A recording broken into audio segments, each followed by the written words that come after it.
So demand आशिल्ल्या धाकट्या बॉर्डरान नववारी बीन सिल्कान, सो ताज्या खातीर आमकां फोर्सफुली प्रोडक्शन सुरू करचें पडलें. हेवी पल्लू आनी ब्लाउज ब्रोकेड.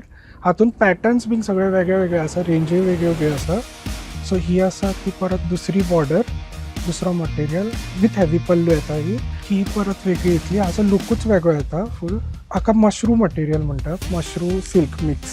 आनी ह्यो ज्यो आसा आतां ज्यो दाखयता पळय नववारी, त्यो ब्रायडलाक खूब रिक्वायरमेंट आशिल्ली नववारीची. सो तांकां वेगळे वेगळे डिजायनींग ब्रायडाक कशें जाय तशें केलां आमी. फोल्ड्स सुद्दां तांची कशीय जाता, सो फुलना मात्तूय. सो तातूंतय वेगळे वेगळे मटेरियल आनी डिजायन्स आमी ट्राय केला. हो दुसरो डिजायन. आनी जाल डिजायनान जी येताली पळय, सोबर जाल डिजायन अशें म्हणटात पळय, तातूंतय ट्राय केला. सो हांकांय बीन हेवी पल्लू अशें दिला, फूल पल्लू आनी ब्रोकेड ब्लाउज.